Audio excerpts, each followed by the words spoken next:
Hear me out there?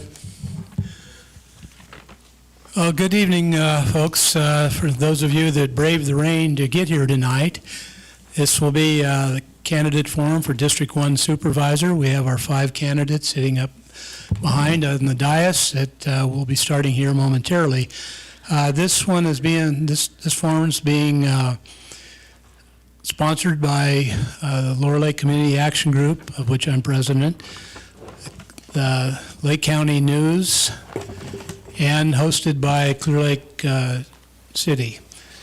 And we are at the Clearlake City Hall Council Chambers. Elizabeth Larson will be our moderator tonight, and Monica Rosenthal will be our timer, and flashing her red and yellow cards, which I assume you're all familiar with from last week. So without any further ado, let's get started. Thank you, Russ. I'm Elizabeth Larson with Lake County News. Thank you, everybody, for being here on this very rainy night tonight. We're glad to have with us again the 5 candidates for the District 1 supervisorial race: Bren Boyd, John Hess, Sean Millerick, Helen Owen, and Brian Pritchard. We met last week as well in Middletown, and I think they yet have a few more events in Middletown, but we're grateful that they made the drive tonight and are taking part.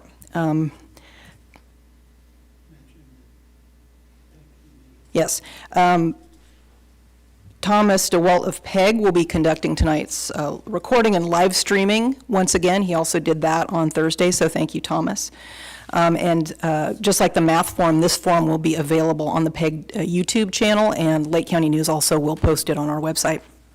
Wanted to thank Monica Rosenthal, who is the chair of the Middletown Area Town Hall, for coming down tonight to help us with timekeeping and providing other supplies, note cards, name plates. She had it down for last week, so she was generous enough to come and help us. So we're grateful for her being willing to come tonight. And again, thank you to the Lower Lake Community Action Group and the City of Clearlake for taking the lead on organizing this. Now, a word about why we're here in Clearlake. This is the first time in my 22 years of doing forums in Lake County that we've done District 1 in Clearlake. Traditionally, the District 2 supervisors area has covered Clearlake entirely, but thanks to the redistricting process completed at the end of 2021 as a result of the 2022 or 2020 U.S. Census, it's a process done every 10 years, a portion of District 1 now is in the city of Clearlake, just a small area. So that's why the forum's organizers decided that it was important to have the District 1 candidates come here to speak to the unique concerns of Clearlake and Lower Lake. So with no further ado, let's get started. And we'll do that by inviting each of the candidates to give a 1-minute opening statement, and we'll do that in alphabetical order. So we will begin with Bren Boyd. Thank you. Being on the board of Hidden Valley Lake, I learned how to run a small city or a very large HOA. We handled many things: fire mitigation, code enforcement, roads, contracts, water rights, domestic disputes, property rights, liabilities, and a whole lot more. As treasurer, we went over the budget, and thoroughly, line by line, until I myself had to write a budget that would eliminate the dues increase that we now have. It was just a net zero budget. As a chef of over 30 years, I've never failed to make my budget in every job I've ever had. And I know budgets, and I bring that acumen to the table. In Hidden Valley, I represented the silent majority, not the loudest few, that coerce or troll on Facebook. I've spoken to many that feel helpless and frustrated that their leaders are part of some in-crowd that don't care about them. I encourage them to come to meetings and ask me questions so they feel empowered. Thank you. Thank you. That 1 minute goes fast. It does. John. Greetings, everybody. Thank you for coming out this evening, and good evening to my fellow candidates. I'm John Hess. I live in Hidden Valley Lake. I've lived there for the last 13 years. I've been a planning commissioner for this is the 8th year that I'll have been a planning commissioner. And I like to think ahead, and I like to think about the decade of growth that I anticipate, I think Caltrans anticipates, I think we all know is coming. And with Moak's departure from the board, I feel like we're at a real crossroads.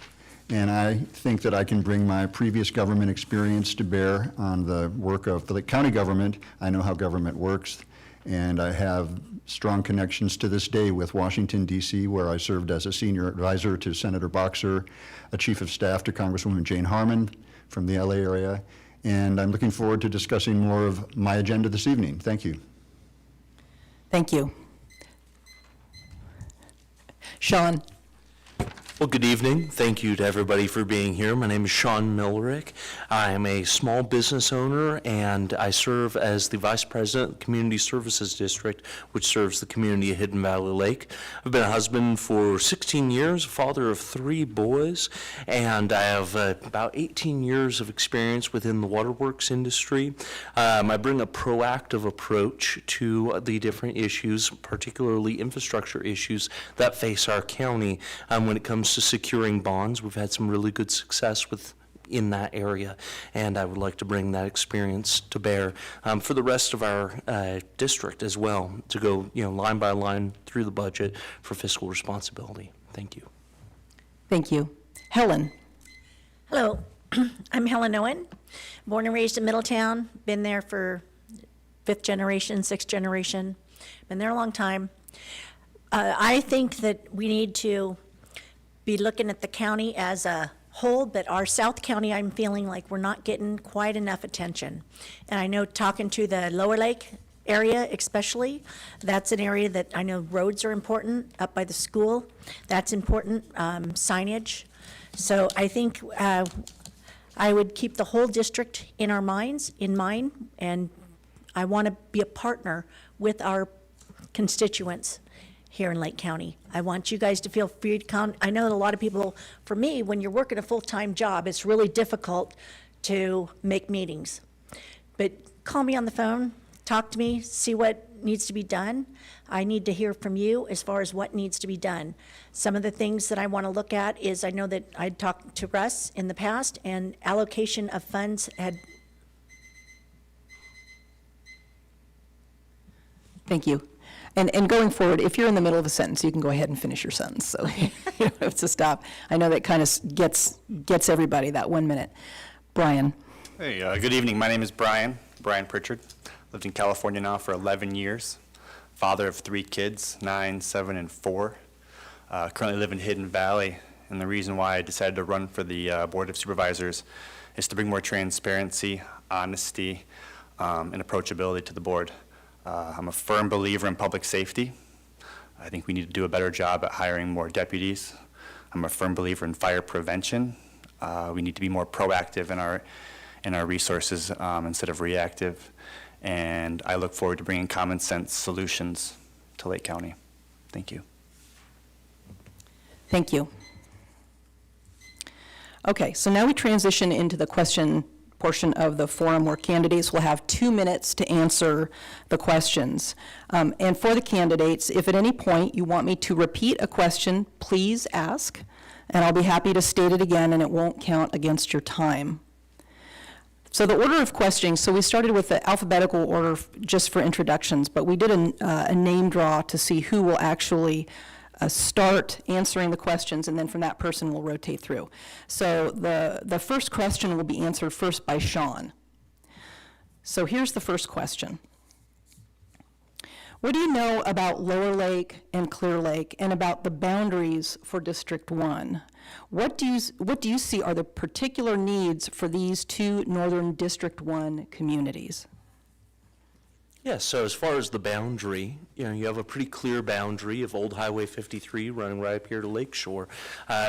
That community, that section of Clear Lake and Lower Lake, is particularly hit hard by the harmful algae blooms that affect the lake. It's one of the most beautiful places in the county, and it's a really great spot for us to be able to pursue some economic growth and revitalization for those communities to try and bring the sort of opportunities that they need.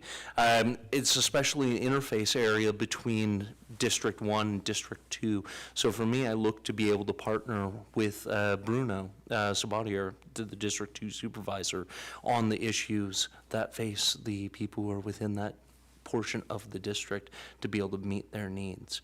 We have a lot of challenges with a lack of economic opportunity, and that's something that affects all the district, but also the rest of the county as well.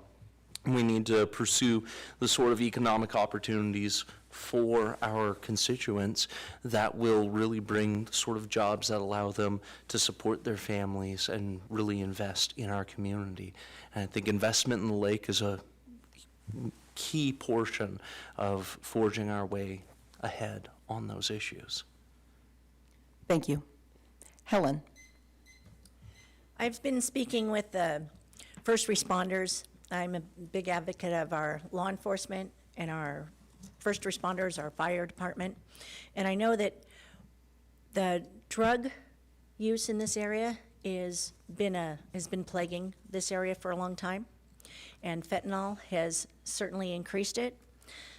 I understand that the fire department here in Lake County is about 60% of what it should be as far as the numbers.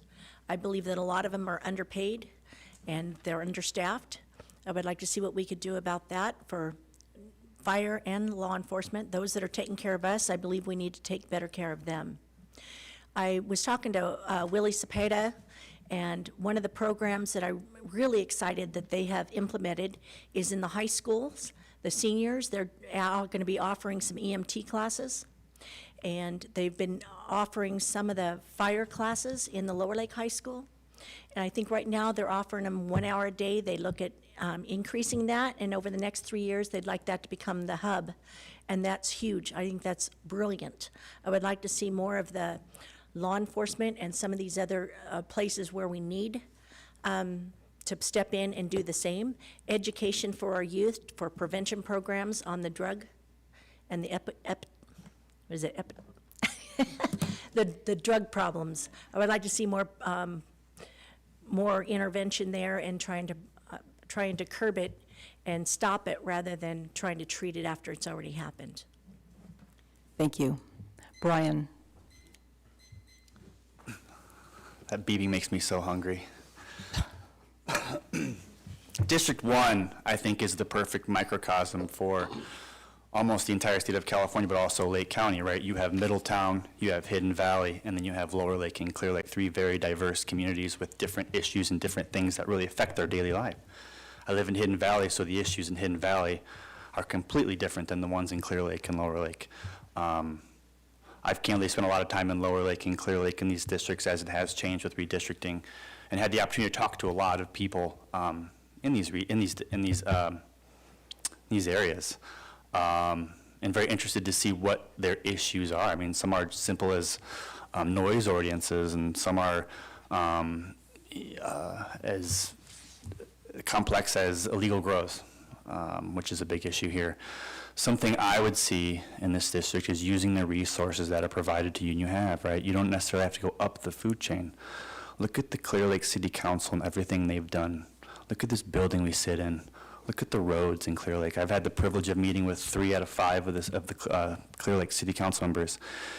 And it's nice to see what productive government and a productive core of people who might believe in different things can come together and work on things and better their community. So something I would do is I'd want to learn from Clear Lake and the City Council here. Thank you. Bren? Hi. During my campaign, I came to Lower Lake and I was door knocking. It's a very interesting experience. People are a little sheepish when you knock on their door with a clipboard in your hand. So I had to get a T-shirt which says campaign for with my name on it, just so I could set people at ease. And what I discovered once they relax is that everyone has something to say. And throughout just going, from block to block to block, I was nearly run over like 3 times when school was let out. So they're like, just look around you. There's nowhere for them to park. There's nowhere to pick the kids up. And it's chaos. And just like in Middletown, same issue, the egress and regress of the child safety and picking these kids up is a big thing on people's minds here. Obviously, the roads are on everyone's minds because they're trashed and they need to be looked at. And we've talked about that before, and, funding and bond measures obviously are one way of looking at it. Getting in touch with Sacramento to get these funds, looking at the budget, to look at that, as well as to help fund our police and fire department. We're using CAL FIRE now. It would be an enormous expense for us to have our own fire department, but I understand that financial aspect of it. Another thing that people were bringing up to me were the amount of feral cats and dogs in the area. I thought it was an interesting topic that people were bringing up, but I guess it's on a lot of people's minds.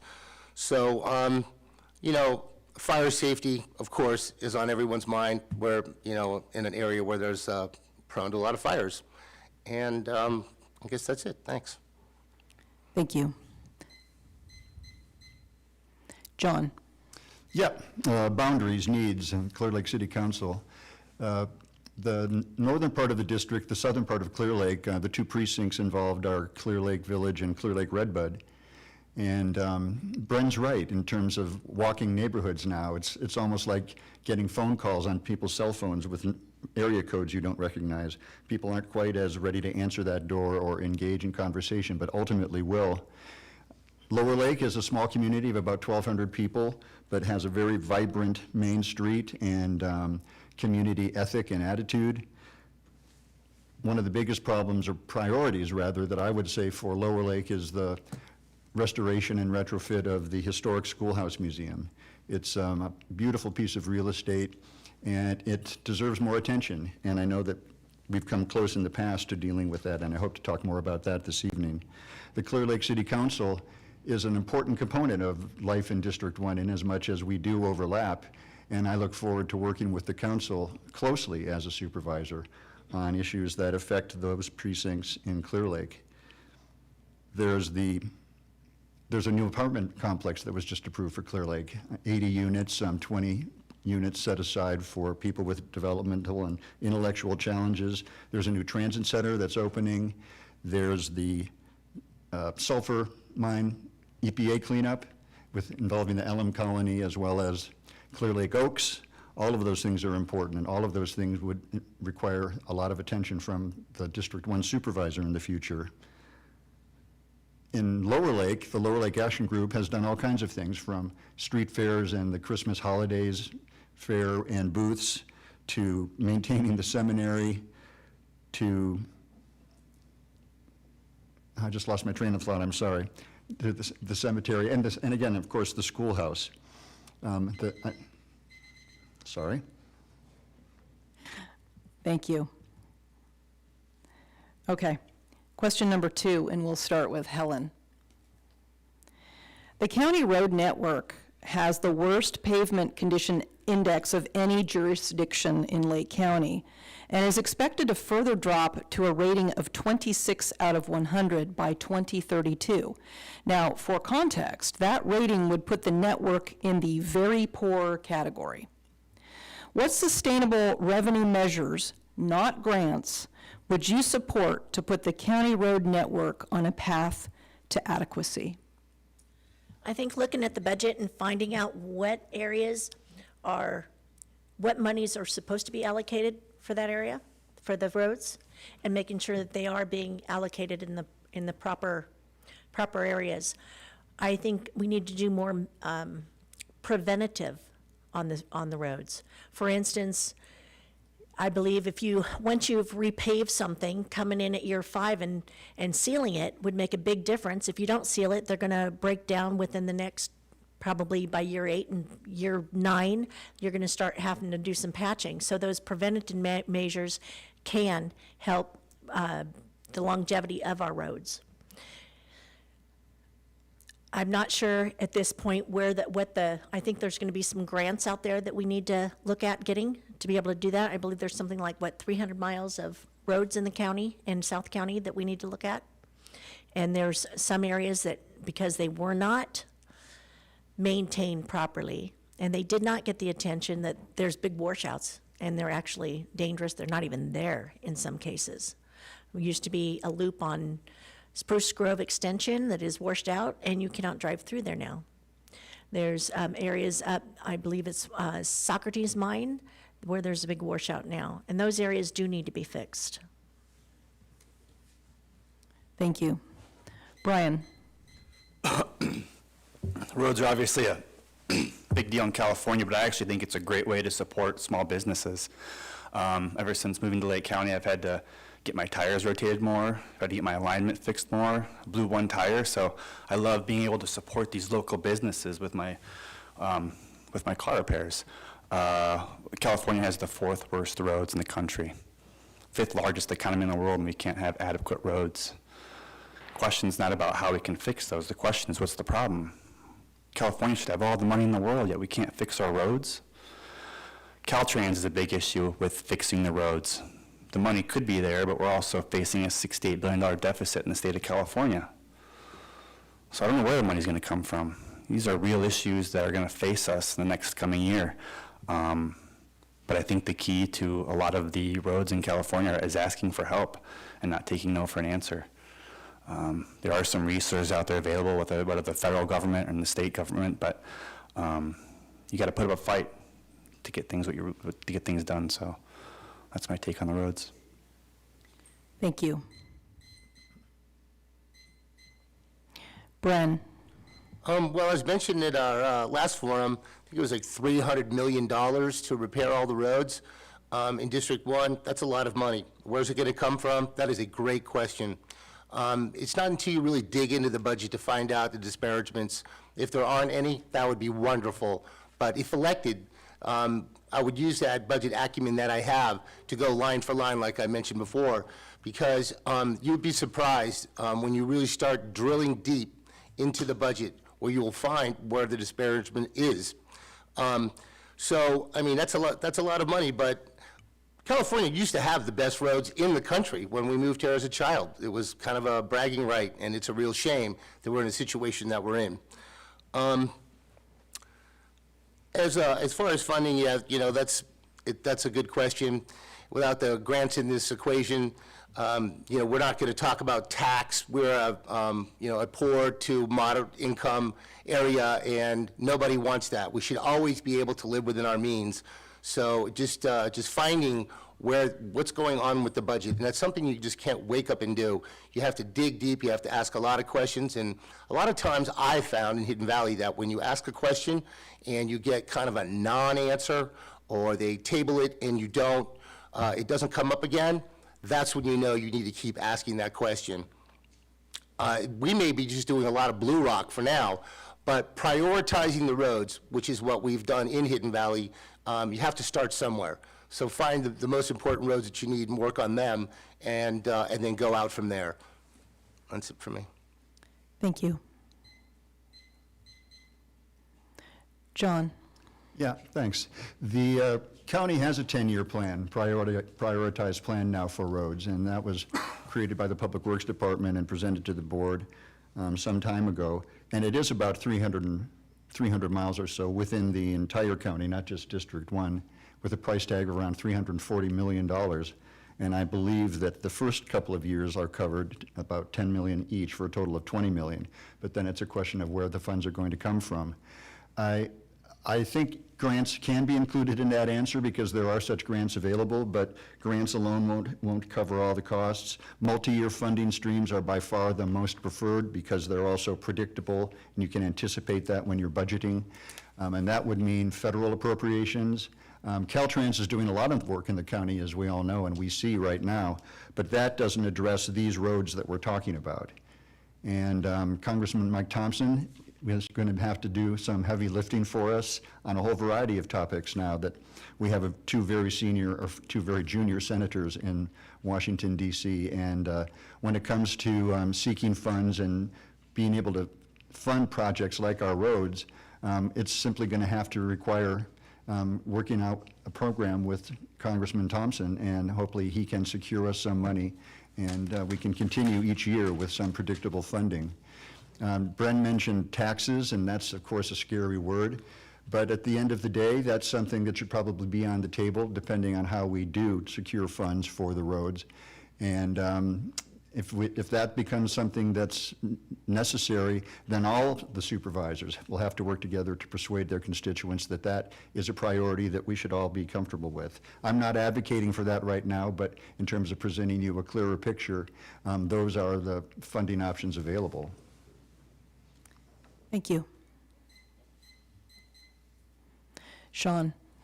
You know, in light of the state deficit, that $68 billion number that gets thrown out there, and the spotty reliability of federal funding, I don't feel like we can really look to Washington or Sacramento to be able to pull our bacon out of the fire. I think we need to be looking at sustainable ways for us to be self-supporting and self-sufficient as much as possible. And I think that overt reliance on grants, we can get ourselves into a little bit of trouble with that, although it is a useful tool. Really, I think a big part of it is incentivizing the sort of industries that we have here already, and particularly when it comes to agriculture. I think we've seen that cannabis, industrial cultivation of cannabis, has been evolutionary dead end in the ag industry, at least in California. I think we should be moving away from the big tax breaks where we're subsidizing them to moving them towards a more sustainable form of agriculture. We've seen over the past several years a very significant drop in our real gross domestic product. Once you take inflation out of the number, you know, we have over $100 million drop in our gross domestic product of what we make here, of what we produce here, those things that actually bring that revenue into the county. And we really need to be looking at ways that we can develop more economic activity, foster more business, and get that number up. We need to bring in more revenue, and that means we need to get our businesses online, and particularly ag. Thank you. Thank you. The next question, we'll start with Brian. A portion of District 1 includes lakefront properties here in Clearlake. The Clearlake arm of the lake often suffers the worst from harmful algal blooms, or HABs for short. What commitments will you make to address the HABs that impact tourists, residents, and business owners specifically in the Clearlake arm of the lake? The history of Lake County is very cyclical. Right, 20 years ago, this used to be a very vibrant community full of tourism, hospitality, based around the lake. The issues that face the lake today are also multifaceted. I've heard theories about dredging the lake or kind of taking part of that algae, which isn't really going to be a solution. You have fish in there that are now endangered species where you really can't bother the lake. So you have,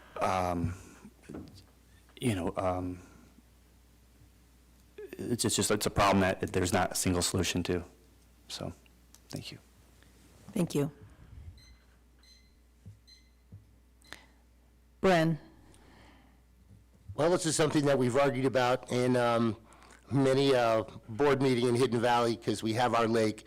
Right now, all this rain has washed out all the phosphorus, which actually enables the algal bloom to grow. Now, how could you do that for Clearlake? I don't know. It's giant. The cost and the consternation of the chemicals that are put in is a big issue. A lot of people don't want anything in there. Other people want to keep that lake really clean. So the argument goes back and forth there, and it would continue if we tried to attempt that here. But maybe for one corner of the lake, to see how we could treat it, because it's something that we do 2 to 3 times a year in Hidden Valley Lake to control that there. So it's something that's been on my table, or as you say, for 3 years. So yeah, that's how we deal with it there. How we would deal with it here, I mean, yes, I've heard about dredging the lake. The people I know have seen this lake completely dry. How that would mitigate it, I really don't know. I don't think it would. But it's something that I've been told has happened before. So yeah, that's it for me. Thanks. Thank you.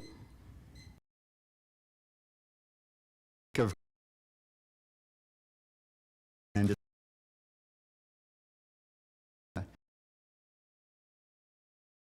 excuse me, it's going to take a lot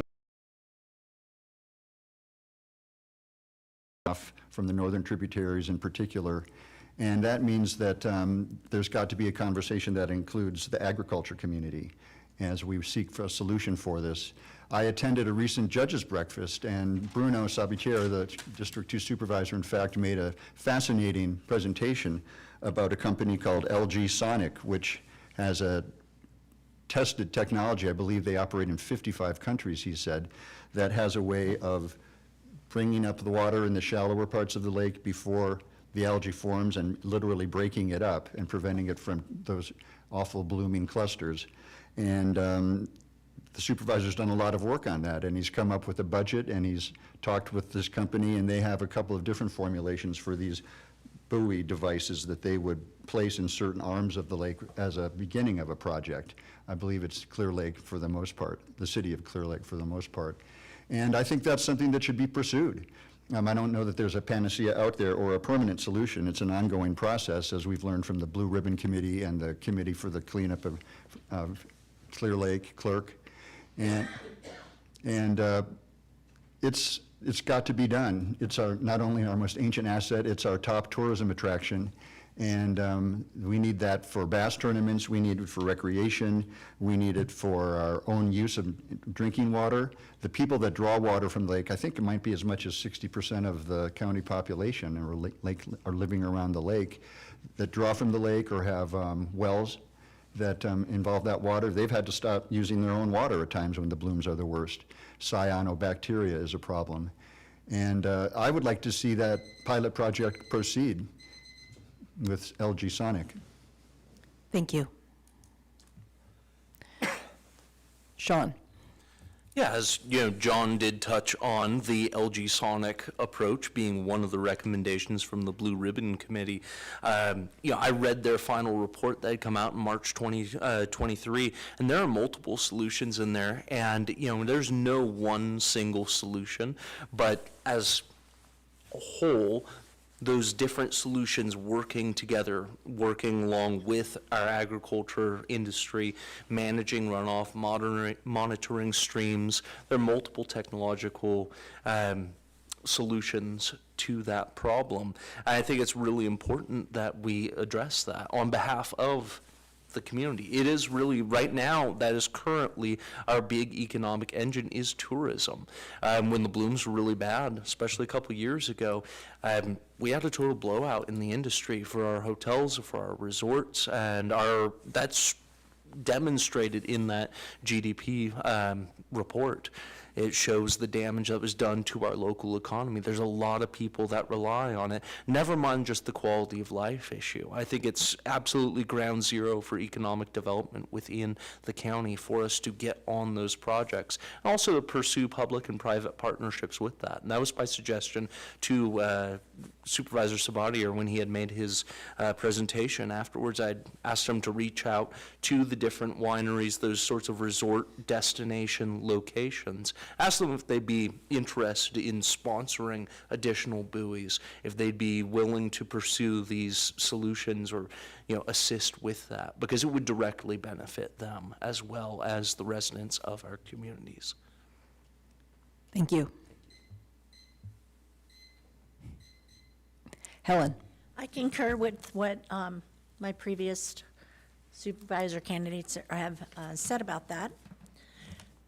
I think that that is a huge task to undertake, and I would be really excited about learning more about it and being able to do it. I know that in the past it has been an issue, and I know that the agriculture too has kind of fed into it. But this is also an agriculture community, and we need to support our agriculture very much so. I think looking at it and learning more about it would be pretty exciting for me. Thank you. Thank you. Next question, we'll start with Bren. A number of historic buildings in Lower Lake have been lost to fire in recent years. The Lower Lake Historic Schoolhouse Museum was nearly lost in the 2016 Clayton fire. Built in 1878, it has withstood several close calls over the years, including the loss of its original bell tower in the 1906 earthquake. The bell tower was replaced in 2008, and a seismic retrofit was scheduled and funding set aside for that project at the time. The county, who owns the building, did not go through with the seismic retrofit. Do you believe the retrofit should be completed, and why? And if you do, what would you do to make sure it happens? Well, if we're on earthquake country. I mean, we're on bedrock here, so even when we have an earthquake, it just feels like a truck backed into your house. I lived through Loma Prieta, and that was something to experience in Pacifica. So that building was shaking like it was on water. So you can't get away from seismic retrofit. And as an example, see what they did with Notre Dame in France. They built that thing back to its original spec. And if we want to keep this historic landmark for the future, we need to rebuild it back to its original spec. And of course, to make sure that that stays, seismic retrofit should always be a part of it. It may not be the original design, but it's certainly keeping up with the times. As far as funding is concerned, fundraisers for something important like that, getting grassroots efforts from communities and from the citizens is always a great place to start. Once you get them active and engaged, you can move a mountain. So, it starts right here at home. Thank you. John?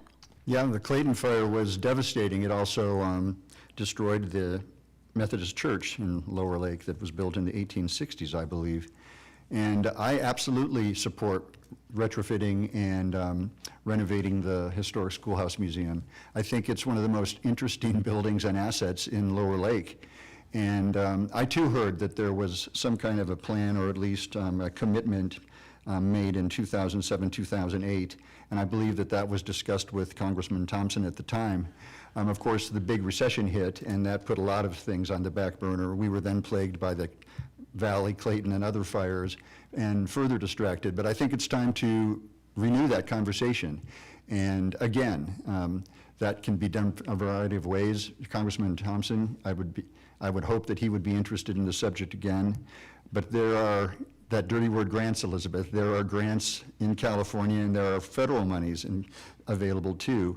The Department of Interior, believe it or not, which also oversees the National Park Service, has a lot to do with historic preservation and funding and with congressional appropriations. There's the California Office of Historic Preservation, and they have grants. There's the National Trust for Historic Preservation. There's the Getty Conservation Trust, which is a private organization, California Humanities, the Federal Historic Preservation Fund, which was funded to the tune of, or appropriated $204 million to projects around the country and in California last year. And there's something that's launching just this year called the California Historic Rehabilitation Tax Credit, which would provide tax credits to communities and businesses, et cetera, for preserving historic structures. I believe that was first built in 1877 and turned into a museum in 1993. And it's time for more work to be done. Look forward to being part of that, a big supporter. Thank you. Sean? Yeah, so, when I was first approached about the issue with the unreinforced condition of the Lower Lake Schoolhouse Museum, I was surprised that there were still unreinforced masonry buildings in Northern California. It's a very clear health and safety issue. Never mind the historic significance of the building, which is a huge thing as well. It needs to be a big priority if that building's going to be in any sort of use, and it should be in use. It's a cultural asset. It's a part of our history, and it's important for us to preserve who we are and not alter the nature of our communities, but enhance them. I was reminded of the cemetery district, of the lengths that they had to go to and to be able to get the funding necessary to be able to remove dead pines that were posed another health and safety risk. It was the same folks in Lower Lake that were asking for those funds. It was extremely difficult, but the money can be found within the county budget. And the money was found for the cemetery district, and I think it can be found for the schoolhouse. We have to take a look, see how exactly it pencils out, and develop those partnerships, fundraisers, yes, potentially grants wherever we may be able to find them. But there is funding that can be directed towards necessary projects, especially projects that are of such importance from both a historical and health and safety standpoint. Thank you. Thank you. Helen? I know that we live in one of the most geologically active earthquake areas in the country with the geysers up above, up the hill.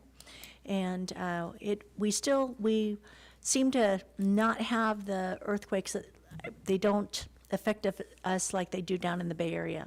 So we're fortunate for that, but absolutely that does need to be taken care of. I was on the understanding that there had been some funding at some point, was my understanding, and yet it didn't get taken care of. Well, now that the amount that was allotted for that is going to probably be double. I mean, the cost of that, because it was not taken care of. Where did that money go? Where is it? Why did they not follow through with it? So those are some issues, and that's not the only project that we need to look at I've heard that there's been funding for, they've gotten grants, and then it was not taken care of. So I think the follow through for us as a supervisor would be vital. When we make a promise, and I'm not big on making promises because there's 5 people that are going to be on the board, and I can't guarantee that somebody else is going to find something as important as I do. But I can guarantee that I will be listening, and I will guarantee that I will be working for you. And I think that's a hot button right there. Thank you.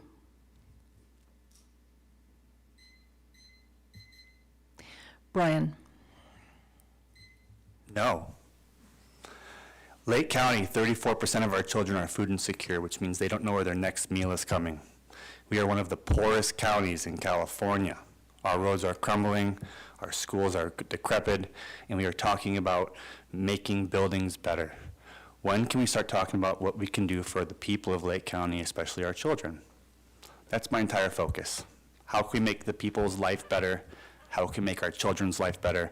And how can we give them life skills to be more active as adults? So no, I think all funding should go to kids and the people of Lake County. Thank you. Question number 5, and we'll start with John. The Lake County General Plan was last updated in 2008. The county's area plans are older and in some cases many years out of date. For example, the Lower Lake Area Plan was last updated in 1988. The County of Lake is now beginning the process of updating all of these plans. How familiar are you with these plans and this updating process?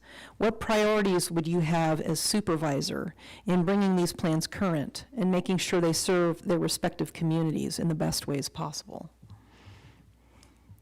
I'm extremely familiar with these area plans. As a planning commissioner, when a project or application comes to us, many criteria are applied in evaluating that. And not only is it the general plan and whatever ordinance might be, the governing ordinance on something like that, it also has to do with the area plans and what they've identified as their priorities for growth within their boundaries. And any report that we receive also includes a breakdown of how the various area plans apply. And they're different in each of the districts, that kind of thing, but there's obviously some similarities too when it comes to uniformity in terms of how the community should look, how the streets should look, what kind of businesses should be supported, what kind of parks and environmental amenities are available. But they're out of date, and they do need to be tackled, and I do believe the board is opening up that process this year and starting with the oldest one, which is Lower Lake. When you look at those plans, and a cannabis application is a good example, they haven't foreseen the use and growth of legal cannabis in the county. They're silent on the subject of drones, of cell phones, of telecommunications towers, because they didn't exist at the time the plans were written. And so we're sorely in need of an update. The general plan needs to be updated as well. When I was first appointed to the commission in 2016, the then director of the planning department said that one of the things we'd be taking on was a general plan update. And we did have a meeting on that, but then that was that. And so it's stuff that needs to be addressed, and I believe they're sorely in need of updating. Thank you. Sean? Yes. So as far as the general plans go and the area plans go, I am quite familiar with those. Also very aware that while 1988 might be 35, 36 years ago now, it is a little old, but it's not irrelevant because all those plans, there needs to be continuity with that. It's not a radical change. When it comes to cell phone towers, we have various rules and regulations regarding the placement of radio emitting facilities, radio towers, radio antennas. When it comes to drones, we have the various FAA regulations. And when it comes to cannabis, if cannabis wants to be treated as agriculture, that is addressed within there. Currently, it's not treated directly as agriculture. There's not that same commitment to the land. And it's heavily subsidized by the county at this time from a tax basis because it was decided that it was, for whatever reason, very important to keep that industry alive when the bottom has fallen out of that economy for cannabis. I don't see why we should be giving them a significant advantage as opposed to working with them to convert over to crops where they could actually be more profitable at this time. So the plans are in need of update, and I believe that all voices need to be properly represented with that in continuity with the existing plans. Thank you. Thank you. Helen? I am pretty familiar with the Middletown and the Coyote Valley area plan as I was on both of those boards. It was interesting. I loved the way that it was laid out, what we projected the future to be, and what we wanted to keep. We wanted to keep our small town, our rural lifestyle there. We talked about a lot of different uses and where things could go, where they could be built out. I know that it's not built out at this point. We had talked about where the industrial, the lighter industrial type stuff should be. It was a real neat experience for me to be on those. Lower Lake, I know obviously you guys do need, Clearlake needs to be redone, as well as the general plan. It's a fun undertaking, and being able to do so in a way that we can keep the rural and the agriculture in our community is very important, so that we're not just built out and keeping our security here of this small town. Thank you. Thank you.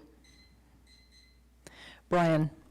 Yeah, the general plan clearly needs to be updated, and I think that needs to be updated with the use of public opinion and the use of professionals that know what they're doing. When I hear about plans coming from, the Board of Supervisors, it has to be a little scary, right? I mean, they did a 10-year plan to fix $300 million worth of roads by chipping in $20 million. Like, it's not really a plan, it's a lack of action. And that's what this county needs to get back on track, not only economically, but to be more vibrant, right? I want to fight for a thriving Lake County that's also safe. So yes, we need to update our plan. Thank you. Thank you. Bren?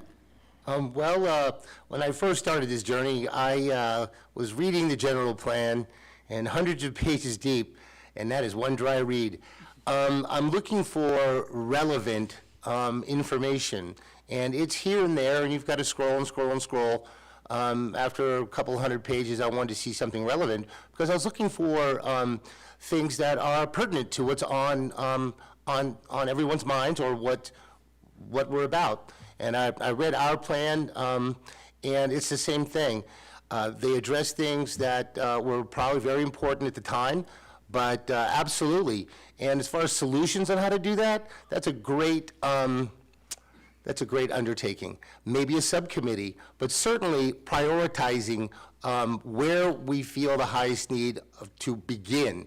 because something of a task that huge is going to take a lot of discussion, prioritizing, and then chipping away at it one at a time.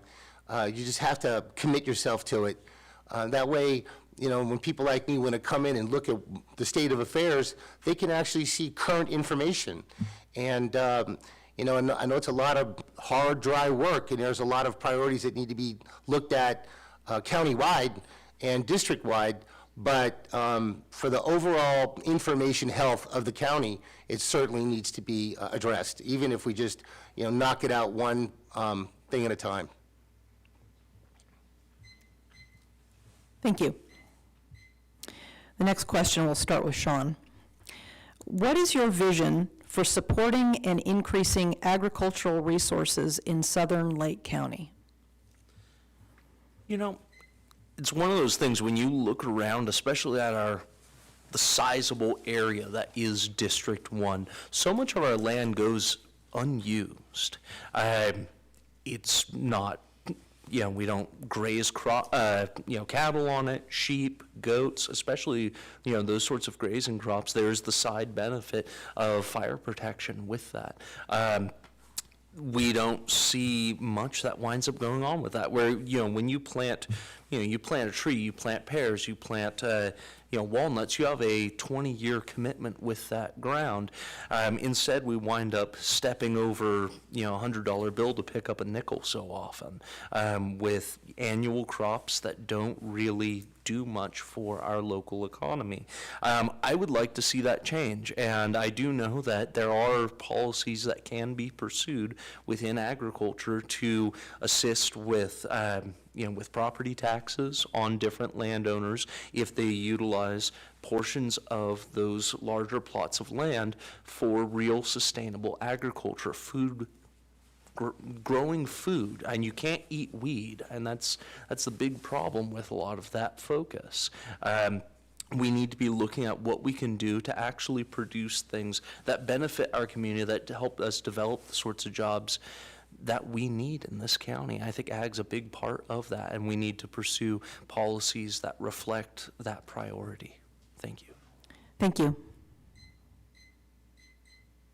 Helen. Agriculture's close to my heart. I know that statewide, we've lost a lot of our agriculture. And part of it, a good portion of it, has to do with policies that are being adopted and being put in place at the state level. We have, for instance, right now, one of the things that's happening is the amount that they have to pay their workers. They're big jumps, and they can't afford to do that. The cost of land here has went up, and that's making it more difficult for the agriculture to survive, as they can develop it and make more money.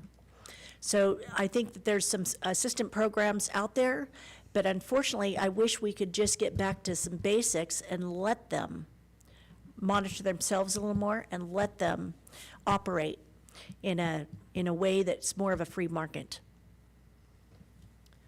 Thank you. Brian. I'm a seasoned winemaker, so I like to play in the dirt. I'm a homeowner here in Lake County, and when you look at the soil here, it's not that you can't grow all sorts of different crops in Lake County, but you can grow really, really good grapes. There's some amazing vineyards all throughout the valley. And California, Northern California is known for winemaking. Napa Valley, Sonoma have been pricing themselves out in terms of land pricing. And if you look at overall visitors going to those regions, it's been going down every single year. I think Lake County has a perfect opportunity to support its small wineries and increase tourism by focusing on the agriculture that works here in Lake County, and that is grapes. Thank you. Thank you. Bren. Well, when I first moved here 16 years ago, I was just blown away by all the open space. It was beautiful coming from the city, of course. I loved it because I'm a nature guy. Now there's a lot of vineyards. The hope of tourism, people coming up for that, we all remain hopeful for that. But this soil is so rich. My backyard's never been touched, so everything I plant and it grows. The only thing that inhibits it is the weather, because we have very short growing seasons. And yes, grapes grow great. That's why I have a mini vineyard in my backyard, because I just wanted to find something that, one, grows well here, and two, can handle this heat and cold. And it's really ideal. I've met a lot of farmers when I first moved up here, when I was the chef at Twin Pine. And I got to know these organic farmers, and they were artisans. They loved doing what they did. And they found ways to grow crops here that can handle this crazy weather. And so I encourage that. And I think with less restriction, but keeping our environment safe, of course, promotes that type of investment, someone willing to take the chance and become a farmer. And all of these farmers that I met were all certified organic. And that could be good for a lot of reasons: our reputation, our income. And if there was ways to ease some restrictions to promote this, we could be agriculture all over the place. Thank you. John? I think to a large extent, the agricultural industry in Lake County and around the state is self-regulating. What I mean by that is the crops that are the easiest to grow and most profitable tend to emerge. Pears, Lake County was back in the early 1900s the pear capital of the world. And pears are still grown here in large amounts. If you buy a can of Del Monte pears, it's probably a Lake County pear that's in that can. But the walnuts were grown all over the county, again, for decades and decades and long ago. But that industry has really bottomed out, and you see walnut trees ripped out everywhere, usually replaced with wine grapes. And ag is still a very profitable part of the county's revenues. And it's not like it's a bleak picture across the board. But cannabis falls into that line of crops and what people believe is the highest and best use of their land. I'm aware of many grape growers who are ripping out some of their vines in order to grow cannabis. As has been mentioned, the bottom of that market has kind of fallen out for the time being, and yes, the county did grant some tax relief, but the voters of Lake County rather enthusiastically voted to approve legal marijuana use by adults and growing it. And it's very heavily regulated. I was involved in writing the first cannabis ordinance as a planning commissioner. And I think there's a synergy amongst all of those things. But just to give somebody a tax break so they'll put a few grapes in the ground isn't going to develop our ag resources in a way that I think is important. But I do think that the people that do farm here in Lake County and are part of the ag industry make those decisions based on what they see their land producing that's the highest and best use and the most profitable. And those profits not only improve the lives of the people who work in the fields and the people that own that land, but it improves the county's prospects as well. Thank you. Next question, we'll start with Helen. Education is critically important for Lake County's residents. It's key to creating and sustaining a viable workforce. As such, community leaders in the South County have become concerned, along with college staff and students, about the future of Woodland Community College's Lake County campus after several years of resource attrition. As a supervisor, what would you do to address this situation? Was that on the college you were asking Yes. about? Mm-hmm. You know, I'd have to look into it, to be honest. So I'm not familiar. I can't answer that at this moment. Okay, thank you. Brian? Obviously, education is a big part of my platform, right? I have 3 kids. I want them to be successful. What the Board of Supervisors can do in terms of education is be an advocate. A lot of the schools are based on public education and the Board of Education here in California, so it's state-run. But in the Board of Supervisors, you can be an advocate to fight for these colleges and fight for your local schools. I live in Hidden Valley, and if you ever get a chance to go down by the, you see the schools and their condition. It's almost prison-like. You know, how much is a can of paint to go paint these schools and put a little elbow grease into it? Yet the rules and regulations in California won't let you do that. the school and education is a very,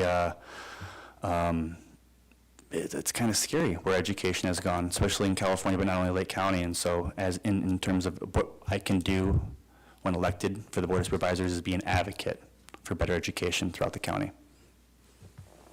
Thank you. Bren? Well, I mean, obviously, the future of Lake County is with our youth, and they are our most precious resource. I've met a lot of people that have moved away, and they love Lake County so much that they come back. Thank God for that. So to develop, an education program is a lot of work. And I've been talking to Principal Lee, and, I am very fond of the arts, and obviously, math and science is enormous. So the thing that we talked about, Principal Lee of Middletown Unified, I said, where are your needs? What's on your mind? And he said, you should come check out our mock trial program. It's fascinating. I went and attended one. I was blown away. It takes a lot of guts to come up there and do that. And we're already in talks of raising money for that program so that they can travel and compete. A lot of the things that go on here are very competitive.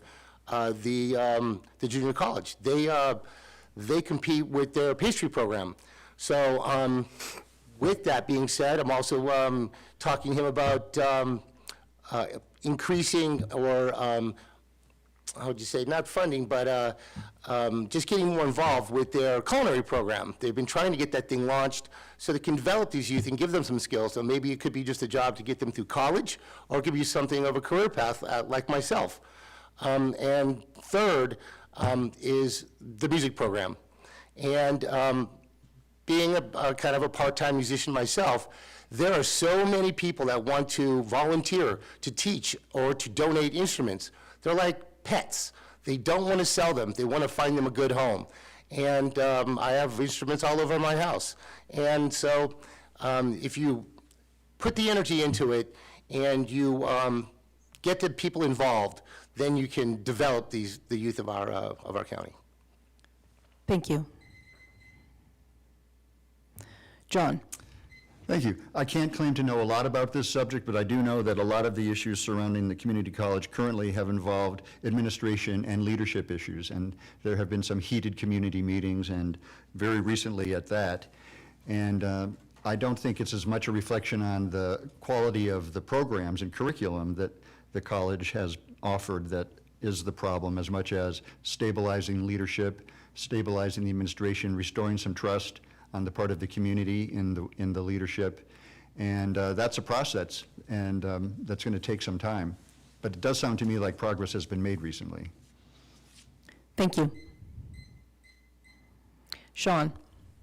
Yeah, so, there's been definitely a pullback when it comes to the Woodland Community College network. They've been drawing from all their satellite sites. They've been drawing staff back, funding back to their main campus, and our community being a little bit farther out than some of the others has definitely suffered that. We wind up being the first on the chopping block. So often when it comes to Lake County, and you'll hear the constant drumbeat of people going, well, we're the poorest county, oh, it's Lake County, what do you expect?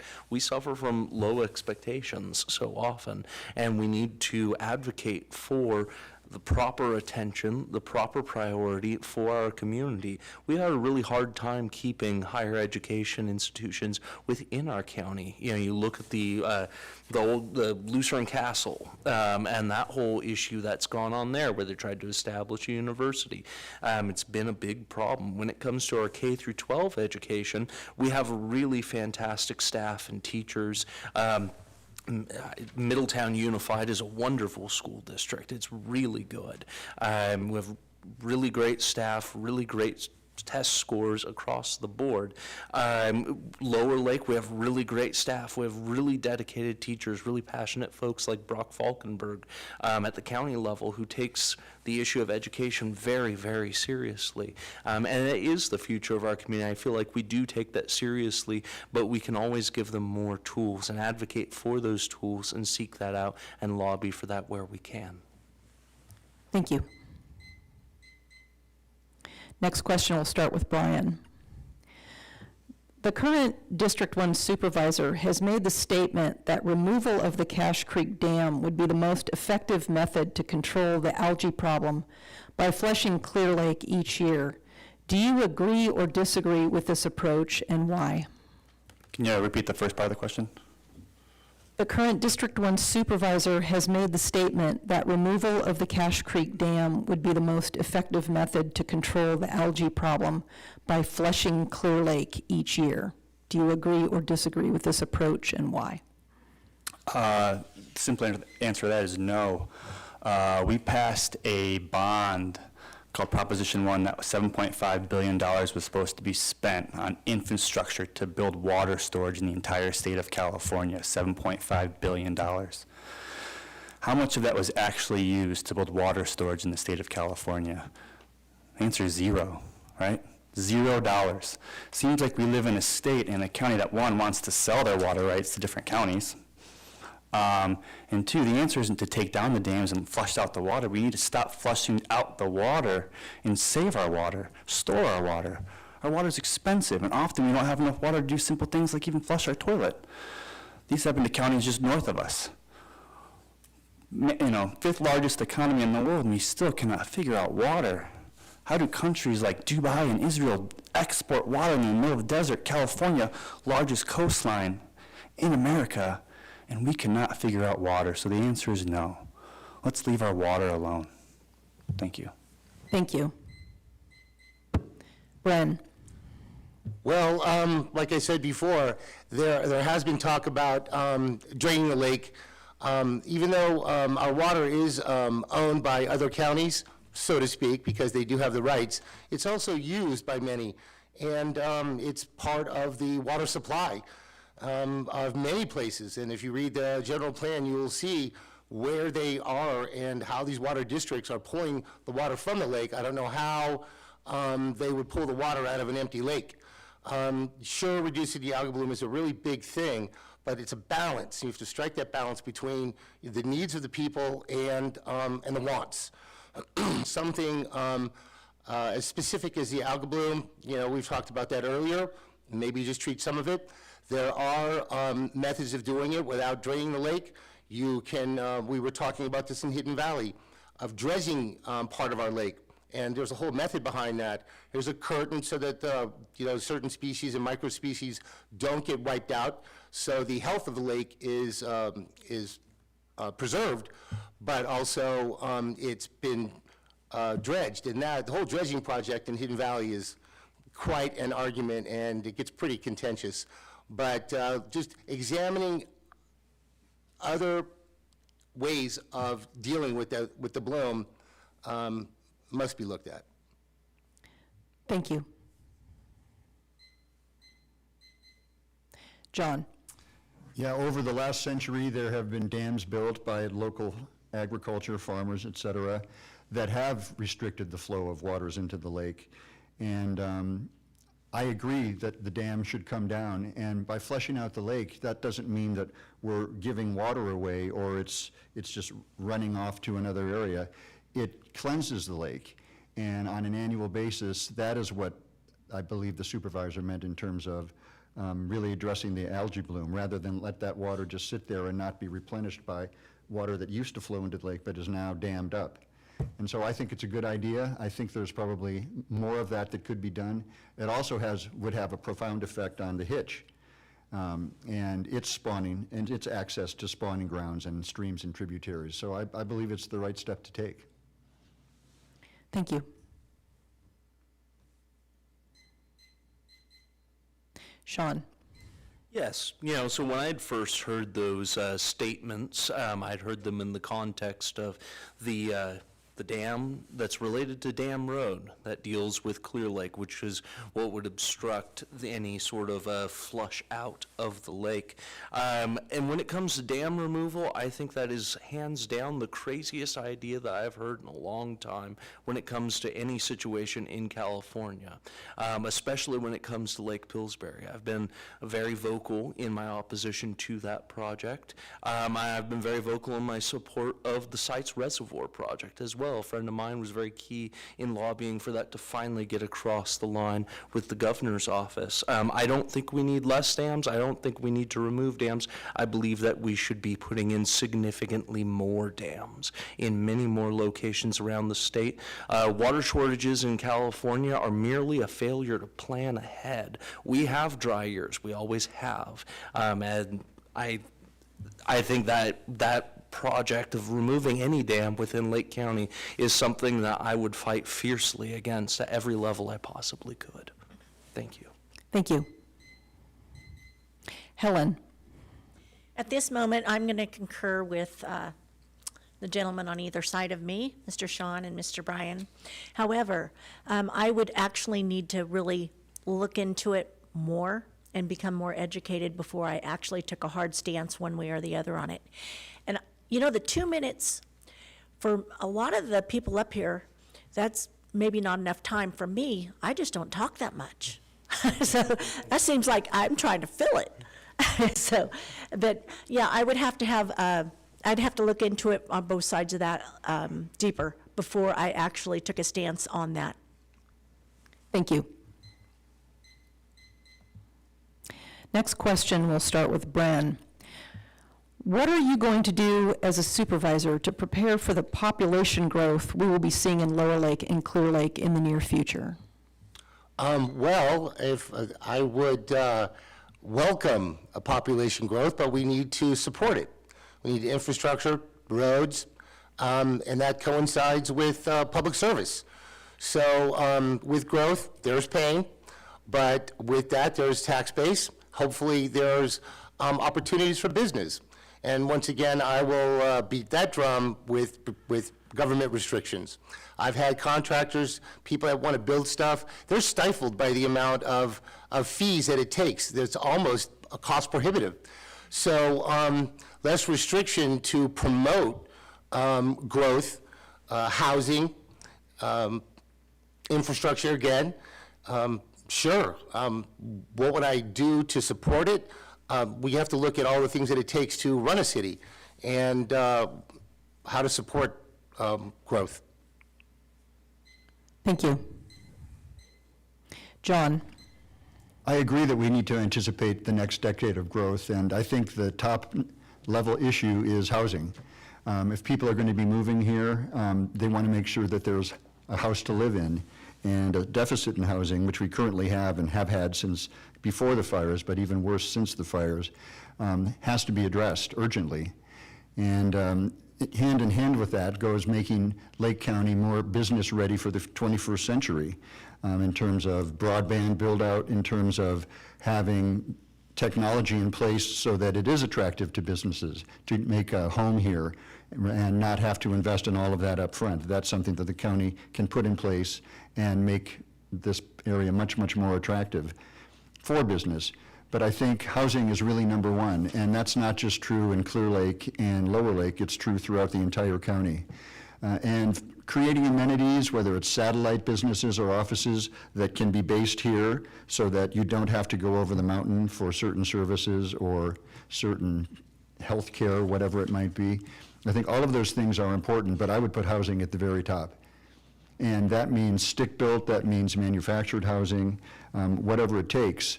The Supreme Court on January 10th heard a case about a Placerville man in El Dorado County and the impact fees that El Dorado County imposes, or any county imposes, for new construction.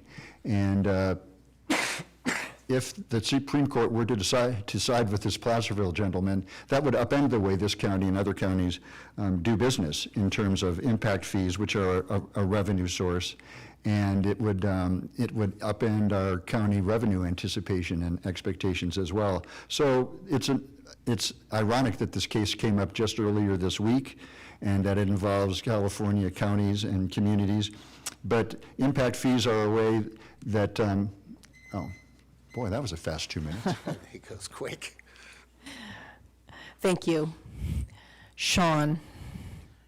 Yeah, I would say the big thing would be prioritizing that investment in our infrastructure and also developing cohesive, coherent policies that are all aimed in that same direction to be able to support the sort of businesses that we need here, those sort of sustainable sources of revenue for our county, so that we can meet the needs of a growing population. That population will grow. We do lose a rather significant portion of our population to folks moving out of state. So often when people move here, especially to District 1, this is their last stop before they move out of California. They're trying to see if they can make it here. This is a little bit different. This is a bit more like what they remember growing up in. It reminds them of the neighborhoods that they had when they were kids. It's a little bit more, American graffiti to a certain degree, or at least has all the markers of a place that could be like that. It's something that they're willing to take their time, invest their dollars in, and I want to make sure that they can see a return on that investment in a growing and thriving community. And I think that's the best thing to pursue, is improving our schools, improving our roads, and especially improving our public safety, to be able to make sure that the areas are safe, that our rural areas aren't, constantly peppered throughout the night with automatic gunfire at various groves, as you'll wind up listening to in, my neck of the woods, and especially over in Twin Lakes. And it's a real challenge, those quality of life issues that really do harm a lot of our residents. I think we need to make sure we address those in anticipation of a growing community, and to make sure that we keep our nature, that we keep our personality, and that we're in continuity with what we've had. Thank you. Helen? Of course, we need to grow to keep from being stagnant here in the county. I think protecting the way we grow is vitally important to keep our unique country style. We have, when I was on the area plan for Middletown, we actually talked about some mixed use zonings where you can do your businesses and then the housing above. I know that housing is an issue here. I think it's an issue throughout California, and perhaps the restrictions and the permit process that go along with it, as well as the fees, are crippling the growth rather than helping it. And I think we need to relook at that and revise some of those programs, some of the restrictions and the permit process, to simplify it so that we can get more growth in our area. And we'll be helping, and we'll end up in the long run getting more of the fees in because they are able to build rather than kicking them in the shins. So helping our people rather than hindering. Thank you. Brian? Did you say population growth? Yes. I'm learning a lot this evening. About 1 million people have left California in the past 2 years. It's actually the most moved out of state in the entire country. So I'm interested to see where this population growth happens. Lake County has the most affordable housing in California, and there's plenty of houses. There's over 130 houses for sale in Hidden Valley alone. So every time I drive around these neighborhoods, I see for sale, for sale, for sale. And so what to do about this population expansion is, I guess, hope and dream. I mean, I don't know many people moving to California to achieve their dreams. It's the most expensive state to live in. The taxes are high. And I say that as a homeowner. I say that as someone who has set roots in California. My kids are 5th generation Californians, so the state means a lot to me, but the facts are what they are. This is the most moved out of state, and it's because of the policies that we often impact on ourselves. So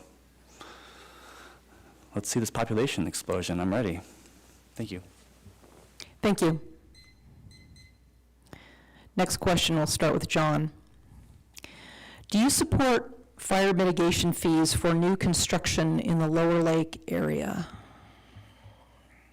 I do, but I don't know why it would be limited to just the Lower Lake area. That's what the questioner wanted to ask, so. Okay. Yeah, I do, and I think that that's a part of life in this area now, but that's only a piece of the puzzle. I mean, we've done a very good job, I think, since the Valley Fire in 2015, in terms of establishing fire-wise community practices, in terms of working together on projects around the entire district, cutting fire breaks, whatever it might be. And I know that the local battalion chief and Mike Wink have told me that they need the resources. And there was a measure passed locally that gives them some relief, but it's expensive to hire firefighters and to have all the adequate equipment, like the additional helicopter that's been on Bog Mountain for the last fire season. But I do think that those mitigation fees are part of a broader picture for being fire ready and staying fire prepared. Thank you. Sean? Would you mind repeating the question one Sure. more time? Thank you. Do you support fire mitigation fees for new construction in the Lower Lake area? Yes, I do. I think with our experience with the Clayton fire and with the Jerusalem fire, the Rocky fire, the Valley fire, the lightning complex, all that sort of thing, the only reason that so many of our communities are still standing is because of that hard work of our fire departments. And so often they are stretched to the limit. They are augmented by a large volunteer contingent as well, and we get all hands on deck as best as we can. We do need more. But that is a stopgap. You know, we do need to be adapting to the area we're in with more sustainable land practices. And so often you'll have, exceedingly dense brush that's right up against densely populated areas with a small break in between. Thank goodness for that small break.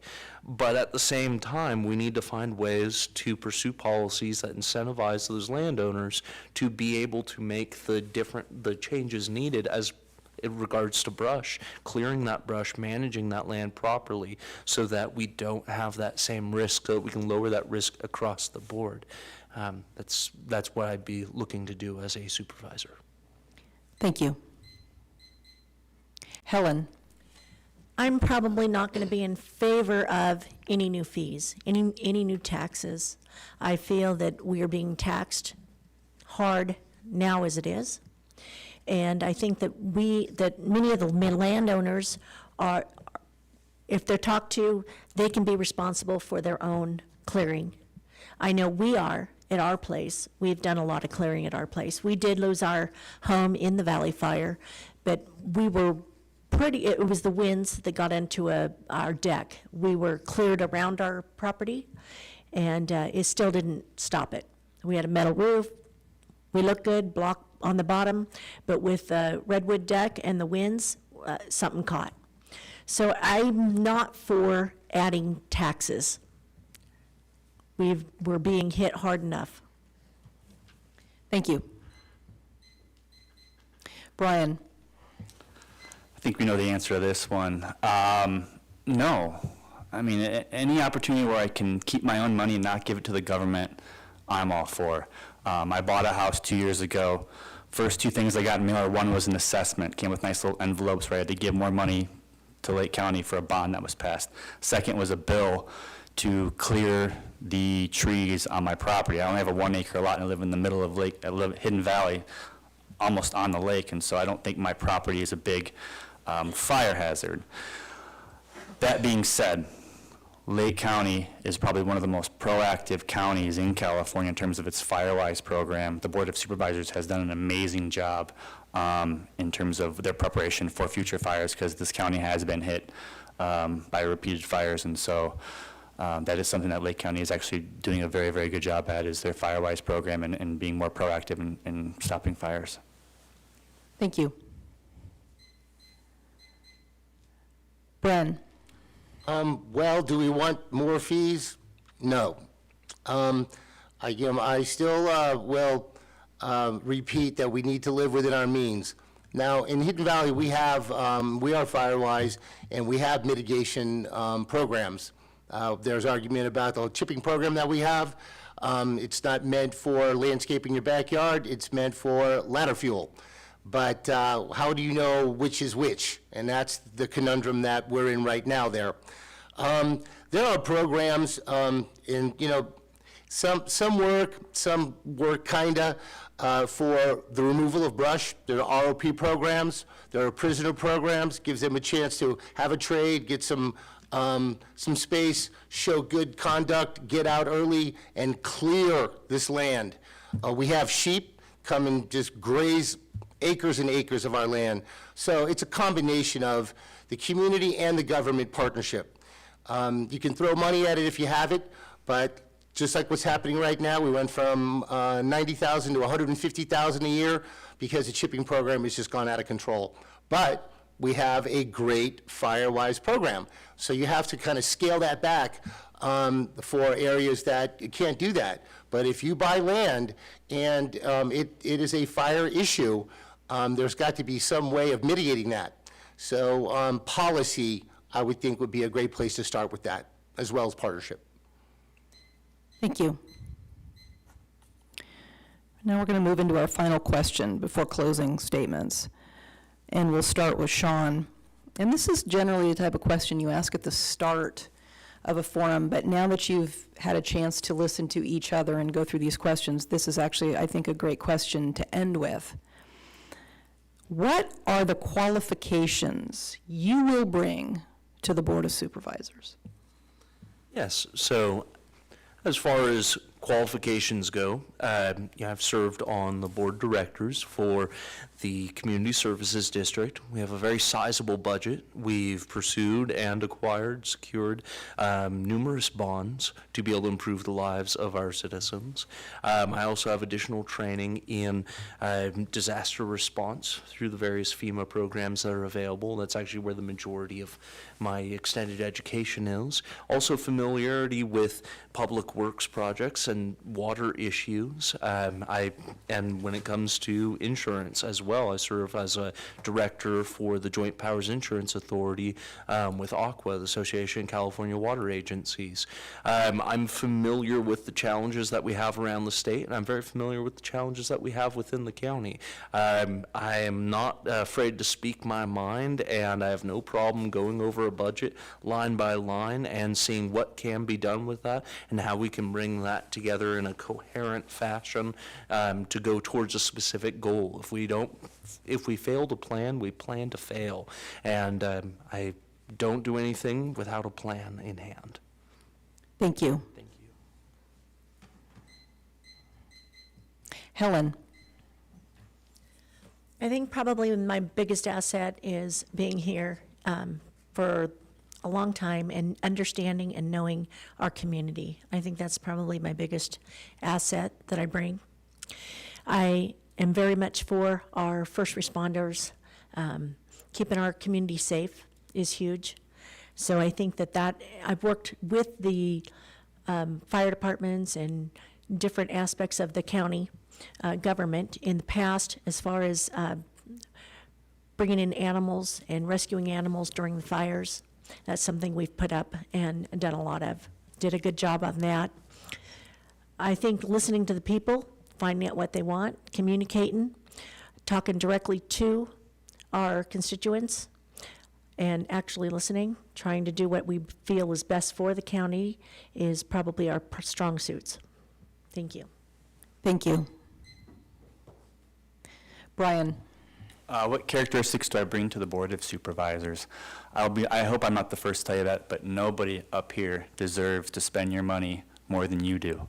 That's the characteristic I bring to the Board of Supervisors. I won't bring any new bonds. I won't try to raise your taxes. I want you to keep your money because you are the one that earned it. I'm currently a law student at McGeorge over in Sacramento, and so I'm in the capital lawyering program, so a lot of study in history and logical experience in terms of legislation. I have a lot of experience in contract negotiations. I have a 9-year-old, 7-year-old, and a 4-year-old. I'm a single dad, so I negotiate with those 3 every single day. And I think if you can negotiate with 3 kids, you can negotiate with government entities because they're almost the same kind of temperament. But other than that, I'm an honest man. I'm a straightforward. I'm a straight shooter. I think we're really facing some hard times, not only in California, but in Lake County. And so we need people to be honest with you, transparent. And I'm someone that if you need something, call me, text me, email me, and I will get right back to you, because I think that's what's important in local government. Thank you. The question is, you negotiate with those 3 kids, but do you win? Oh, 50-50. Okay. Thank you, Brian. Bren. the first thing is you want to listen to the people. Now, as far as qualifications are concerned, running big businesses, big operations, you've got to find that happy medium. Trying to listen to what people want, trying to give them the honest truth, be as transparent as possible. I'm here to represent the people of Lake County, District 1, of course, where we live and what this is about, but it's also countywide. On the board, and I've been on 2 different boards, it's about finding out what are the wants, what are the needs. That's a huge thing to try and separate. And whatever legislation. So in Hidden Valley, I've crafted a lot of legislation. Sometimes people need to sit on it and think about it. And if they want to come back and they want to bring that idea to the table, they can have all the credit. It's getting that thing done. So what I've learned is there's compromise will lead to consensus.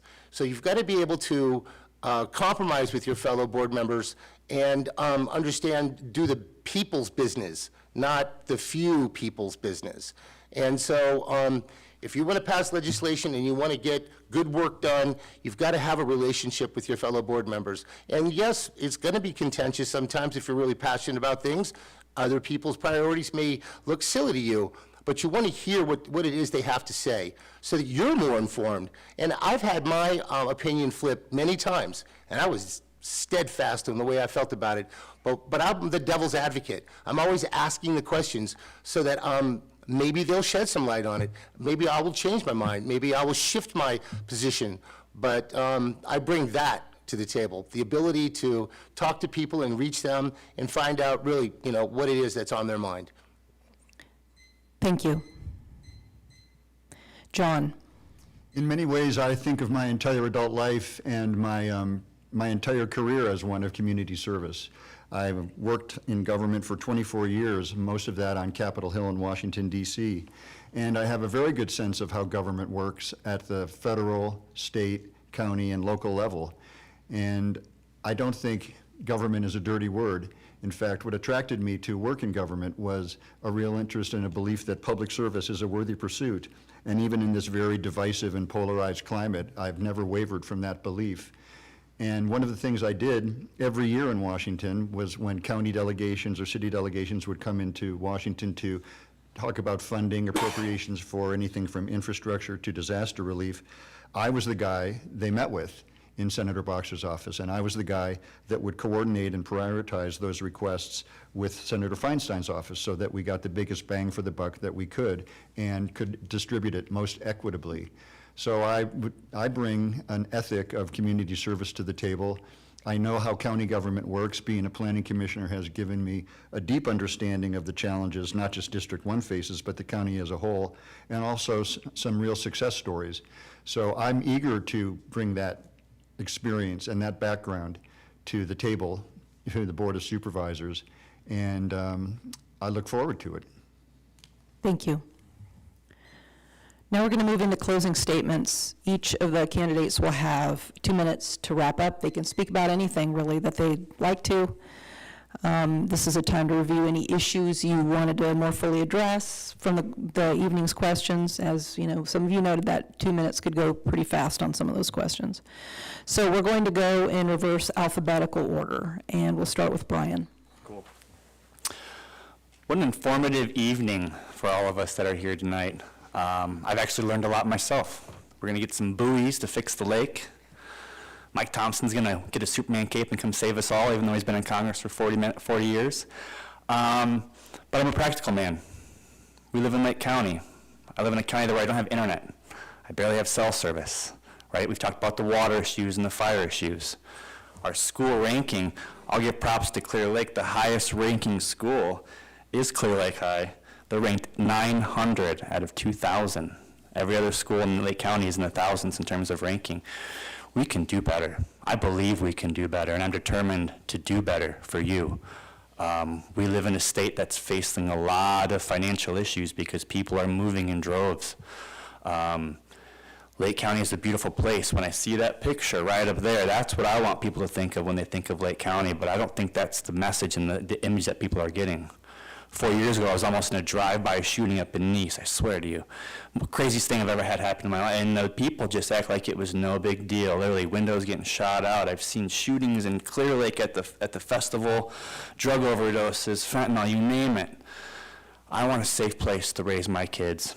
I want a safe place to help you raise your kids and your grandkids. We can make Lake County thriving.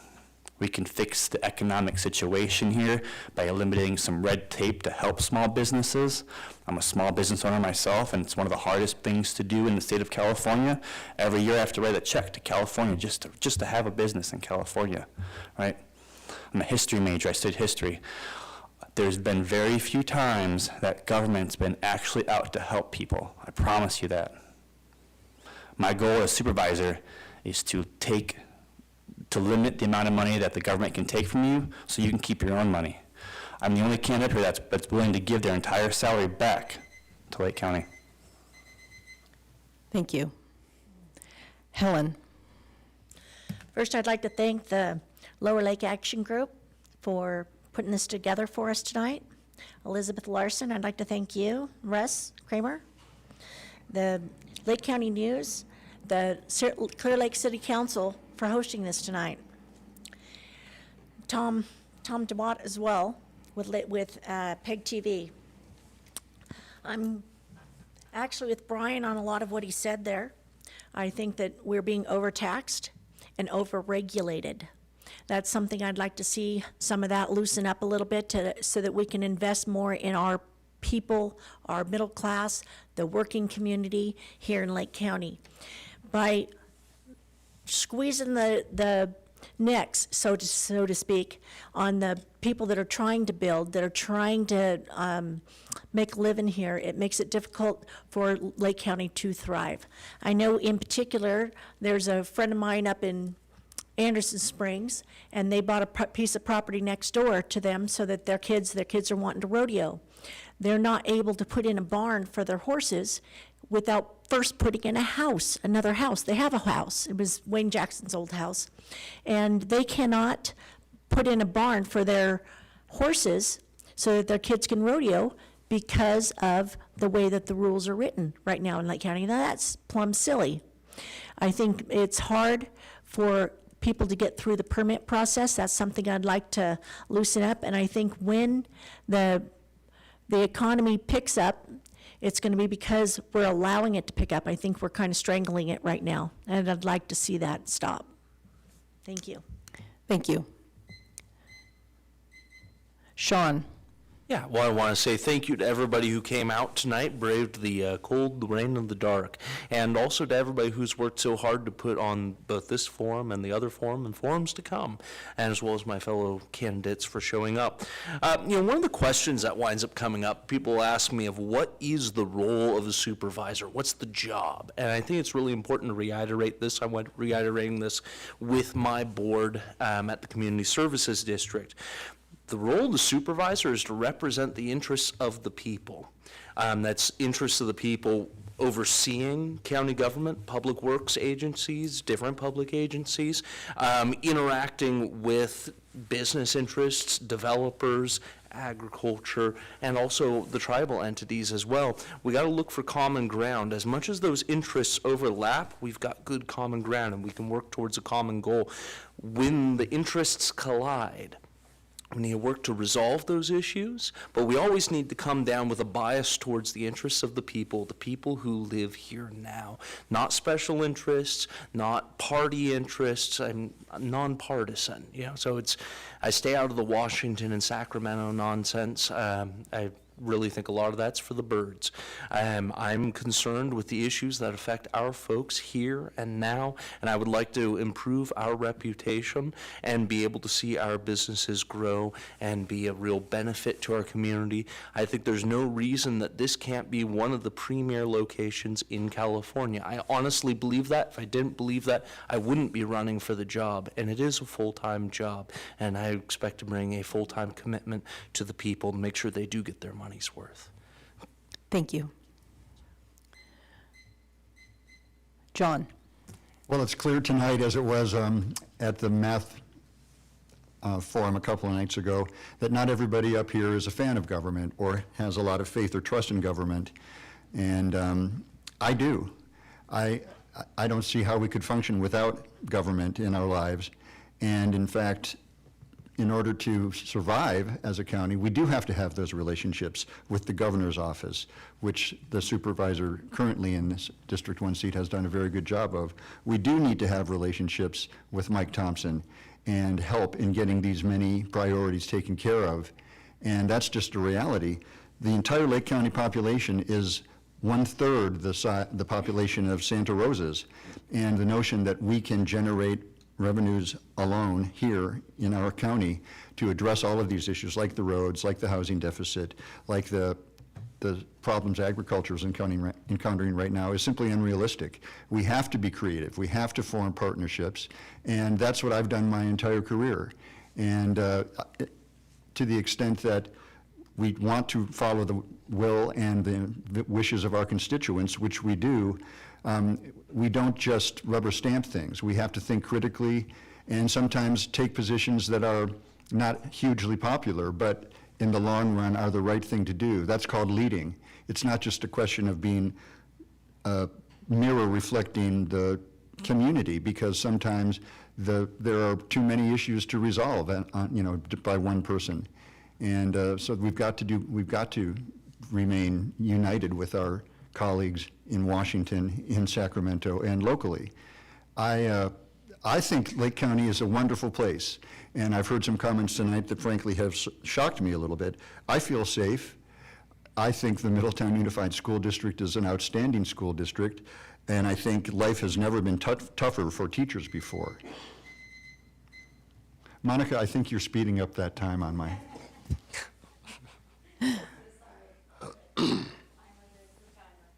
Thank you. Bren. Well, government's main goal is to protect its citizens, so I'll just, make that comment. But partnering with government is paramount. We pay our taxes and we want a return on our investment. But aside from that, I'll say that I am just tickled to be here. This is an unbelievable experience. I'm learning a lot about my home and from my fellow candidates. It's been a great experience, mature adults talking about real important issues, and it's fantastic.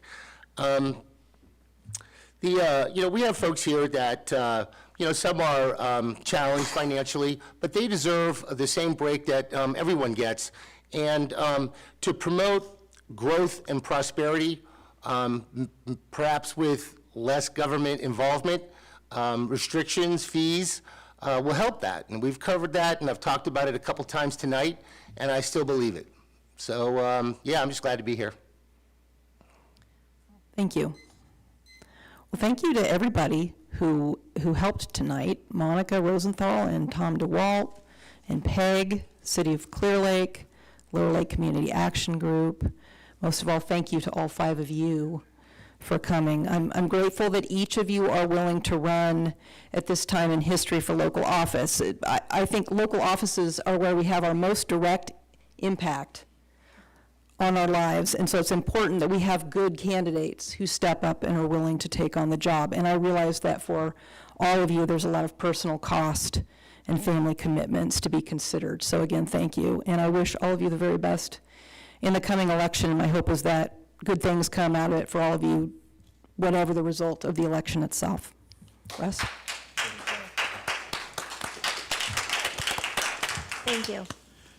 I agree with you completely on that, Elizabeth. I know I've run for office several times, or appointments to planning commissions as well, and it's never a completely comfortable feeling for you. You're putting yourself out there, and each and every one of you should be proud of yourself for that. I love your attitude on your closing comments with regard to that. On the part of Lower Lake Community Action Group and the City of Clearlake, of which I'm a council member, I forgot to mention that earlier, thank you so much for putting this on. Thank you for coming and braving the elements tonight. This will be on PEG TV. It's going to be on YouTube, so anybody who's not here can, if they didn't see it tonight, can go back and listen to it. I think you all had some great commentary. There's a few places where I would have liked to help you along on the questions, but that's your time, not mine. Thank you to Thomas DeWalt for the PEG TV. Thank you, Monica. You do a great job as a timekeeper.